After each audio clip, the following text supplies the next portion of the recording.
Welcome back, guys, to Phoenix Wright Ace Attorney, where Edgeworth is back and confusing me completely because he said, here's another part of a report. And then I was like, well, it's not in my court record, it's not on the table, where is this report? And so, baffled, this happened. Of which, I didn't even notice that the talk option at the very top of a list of 4 had become, well, fresh again.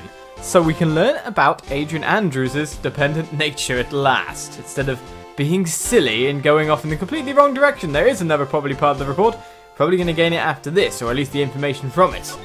Let's get started yet again. What's this about Miss Andrews having a dependent nature? Adrian Andrews attempted suicide. It was a few days after the death of Celestine Parr. And why did Adrian Andrews think about committing suicide? Because she had apparently lost her will to live. Lost her will? But why would she?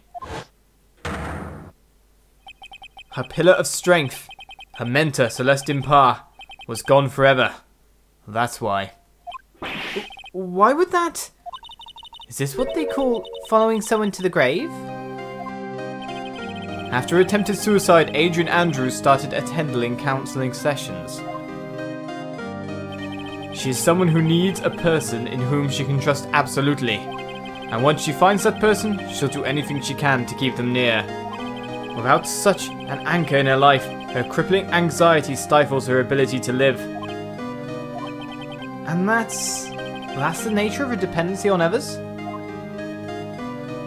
When Celestine Parr suddenly committed suicide, the world before her turned pitch dark. That's according to Adrian Andrews herself. Then that means her super confident attitude. It's all a facade. She's only copying her mentor's behaviour to hold herself together. How terrible. Alright then, the attempted suicide report has been added to the court record. Nice. So we finally got it. However, we've learned about her dependent nature now. Is there anything else I can do then apart from that? The only information on this is Adrian Andrews shocked from Celestine Parr's suicide. So we've got an attempted suicide report, we've got a magazine clip, and we've got a suicide report as well. So maybe that's enough information for us to go and break Adrian Andrews's locks. Hey, the Psyche Lock in our way, Mrs. Oldbag in our way. Will Powers, thankfully you haven't tried to hide anything from me thus far, really, properly. And you, Lotta Hart. Alright, so on guard's hotel room it is. Why don't these guys get some food or something standing around all the time? Alright then, March 21st, Gatewater Hotel and guard's hotel room. Something has taken place. Oh, Miss Andrews is here. But it looks like she's talking with someone. That's Franziska Von Karma. Miss Von Karma? What are you doing here? Well, you see, I'm his lawyer, so you've got some nerve following me around? Following you? That's you, Miss Von Karma. You're the one doing the following. Pearls. You're always following after that Mr. Detective with a little beard. Me? Following after Scruffy? Don't make me laugh. Let me show you something interesting, little girl. Well, that's a bit rude. What is that? An electromagnetic receiver. I planted a tracking device on that detective. And with this, I know that fool's every move. So that noise we heard was this receiver. I feel really sorry for poor Detective Gumshoe now. Now then, let's stop wasting time. Adrian Andrews. Yes? Think hard about what we just discussed. Understood? Well, why'd you have to whip her? Alright. What were those two talking about? Miss Andrews, she seems a little dazed, doesn't she? I think someone broke through her facade. Right, so when that's said, is there anything new to talk about with her? Before she goes back to Hard Woman? No. Right then. So it's a Magatama presentation. Let's hope we have the information. We can always exit if we need to and gather some more. And that's 4 locks to break. The motive for murder. Why was Juan Kalida murdered? If you ask me, I think you know the reason he was killed. Why are you hiding things? Don't you realize you're putting Mr. On-Guard's life in danger by your actions?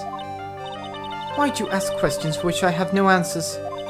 The truth is, I was not that close to Mr. Karita. You were not that close? That's right. I've never been good at being intimate with another person. You're not good at being intimate with another person? Somehow I highly doubt that. Well, according to the tabloids anyway. Take that! You and Mr. Karita had an intimate relationship, did you not? A silly third-rate tabloid article. If you even had half your wits about you, you wouldn't believe such rubbish. Well, it seems quite a few people have already bought into this story. Has to be expected in a world filled with crooks and liars. Note to self, stay on a good side. In any case, I despise interpersonal relationships like that. I see. However, what if there was a need for you to get close to someone? Me? Need to get close to Mr. Karita? As if there was ever such a need. Didn't you get close to Mr. Karita for this person's sake? So what are we doing? Well, the sound of what Mr. On Guard said...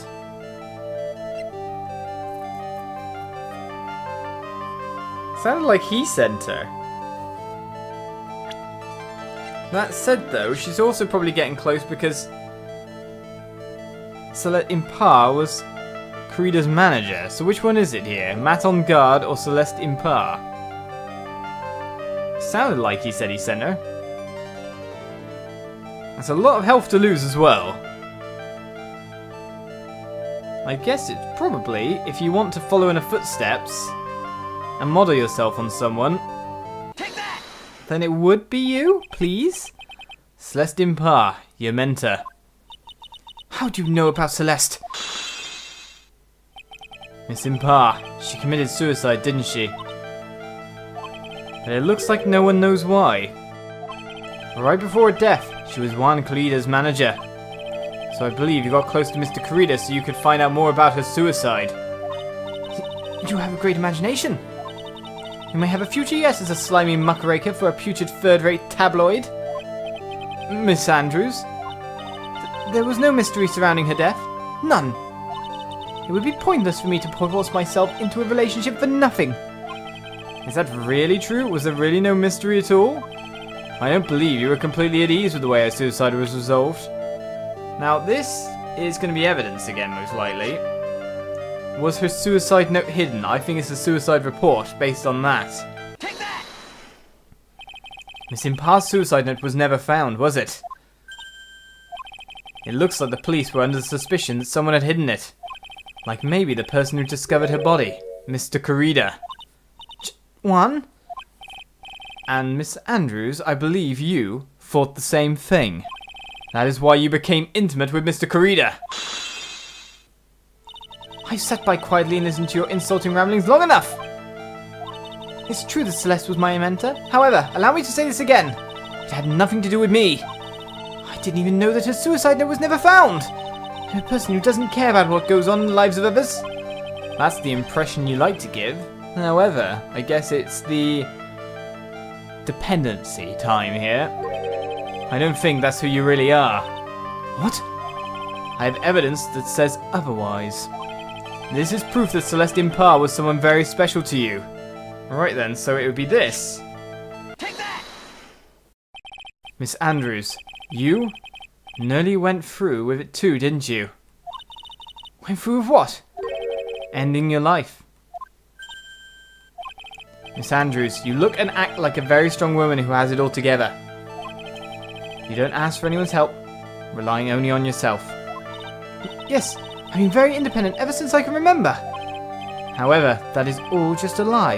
A facade. Borrowing the word, eh? You've always searched out people on whom you can depend on. That's... You were dependent on Miss Impar, weren't you? Which is why, when she passed away, you lost everything you had. Stop! When Celeste passed away, so suddenly like that, I died a death of my own, but no matter how hard I tried, I couldn't stop thinking about what had become of a note. You must have heard about the police report. The one that said the police suspected Mr. Karita of hiding Miss Impar's note. You heard about it and thought to recover from him by getting close. Am I right? If that's the case, then everything changes. What do you mean? What topic did we start this conversation on again? It was, why was the victim killed? Exactly. Somehow, Miss Andrews, it seems that you have become the one with the reason to want Mr. Creeder dead. Me? Miss Impar was everything to you. And then she died. And you would do anything to find out why she killed herself. Even commit murder. Murder?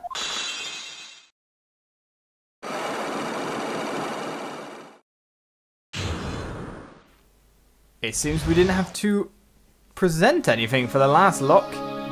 Saying that, as Brang motive for murder, well and truly open. It's true. I'm a woman who can only live in insecurity. I'm physically small and I don't really have a lot of self-confidence. I've pushed against all that though. I've tried to live strongly. I never wanted anyone to find out the truth. Miss Andrews.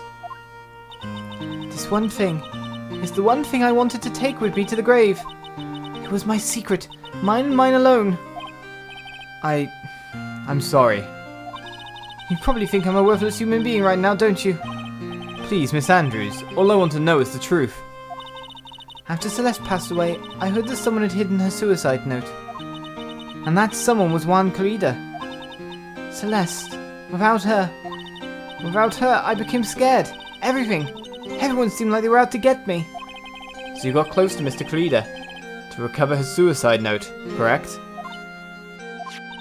Looks like that tabloid reported the truth after all. Ironic, isn't it?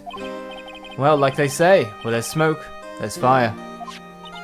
And if they purposely add fuel to the fire, they keep the celebrity world burning. But as for the suicide note, I didn't and wouldn't kill anyone for it. It just doesn't suit me. That's all. Well, that's enough for now. Still have work to do, so... I understand. Oh, I have one small favor to ask. My attempted suicide. I'd like for you to keep it a secret. Now that's going to be hard, considering it relates to the court case and all. Miss Andrews, if people found out about my weakness, I would sooner choose to die than live. All right, I understand. We'll keep it a secret. Ooh, that's stakes, high stakes. Miss Andrews, I guess she's the overthinking type. She probably never says anything without carefully thinking it through first. Thank you for your discretion. Mr. Nick, can I ask you something? What is it?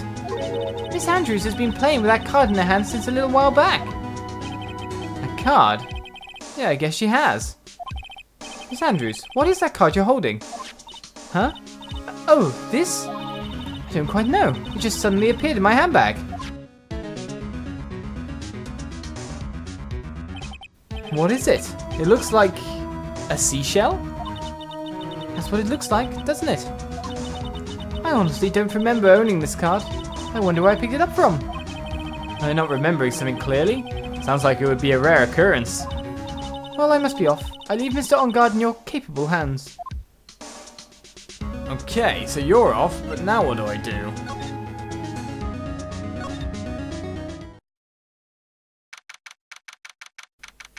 We really haven't gotten any closer to finding out who D Killer is, though mind you, it's not really our job. Well, I think we've gathered about all we can. Aha! But what about Mystic Maya? Is she alright? Oh, Pearls. She looks so worn out by all of this. She hasn't slept at all, and has been walking all over the place with me today. What's wrong, Mr. Nick? Give her a piggyback. Let's go back to the office for a little while. You're really tired, right? Oh, no! I'm okay, really. I'm fine, I really am. You don't look fine to me. Well, that said then, back to the office, by the sound of it. Lotter's gone. And he even said himself that we probably got everything. Excuse me, Will. Enjoy that food. It might get left over. It might start to rot. Watch out for flies. As we head back to Wright & Co. law offices. It's best with her face covered up, I think. So, what now? Well, we did find one thing out for sure. Miss Andrews has a motive. You mean Miss Impar's suicide note? That's right. She was also the one to discover the victim's body. Clever. We're getting a phone call again? Ah, Mr. Nick, the transceiver! Hello? Riding Co Law Officers? Mr. Attorney, you're not answering a phone. Maya! Where's Maya? As I promised, I have not gone within a few feet of her this whole time. Phew. Which is why, I suppose, she is absolutely famished. What? So I suggest you in a quick acquittal, my friend. At any cost, wouldn't you agree? Wait, Maya, let me hear her. Very well. Ask my... Maya, is that you? Sis. Ask my sis. Maya! Damn it. He cut me off. Mystic Maya said, ask my sis, didn't she? Sis? What does she mean by that? Come on, Phoenix. You're a hopeless one. Easy guess. Sorry. Ah! Mia! I have a message from Maya, so come, ask me anything you want about her. Aha! Information that isn't normally possible to be grasped. How's Maya? She's safe, for now. That kidnapper is one to keep his word, it seems. I'm glad to hear she's safe. Mia, how did you know? As soon as she was locked up, Maya called for me. I read the note she left. Then I gathered as much information about her surroundings as I could. I didn't know you could use spirit channeling like that. Pretty smart of her. Well, it's two-way communication when you've got two spirit channelers, after all. In a weird way. The kidnapper. What's he like? I don't know. Apparently, Maya went to answer a phone call at the hotel and was drugged there. And she didn't see the face of her attacker. Ah. Maya's locked up in a very dark place right now. I'll tell you everything I heard when I was with her. When you were with her?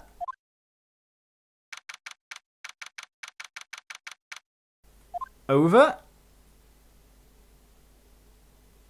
To the place where Maya's kept. Oh, I'm starving. Well, you can drink at least, and that will quench hunger. You need water more than food. I know it's alcohol, and that's dehydrating, mind you. I could really go for some apple pie. I mean, at a time like this, sweets are the only way to go. I have to stay positive. He promised he wasn't going to kill me. I'm not going to die. Sis, I wonder if you're with Nick right now. Right, so we're with Maya rather than with Mia, telling us about Maya's situation. What's this? Feels like there are lots of glass bottles here. And these, they feel like barrels. I'll pass. Too bad I'm really hungry and not really thirsty. Well, yeah, it will still quench it. That's why you drink water if you want to, like, lose weight. It's really good for, like, suppressing hunger. Huh? Someone dropped a card here. It kind of looks like a business card, but there's no name on it. But we've seen it. It's a picture of a seashell, I think. What a strange card. Right, but it seems to be the important part. Drat, it's locked. This door's lock seems easy enough to open. On TV, the hero always uses a plastic card or a stiff piece of cardboard. Then click, they magically open the door. I wonder if there's a card like that around here I could use. Ah, that's it! This shell card.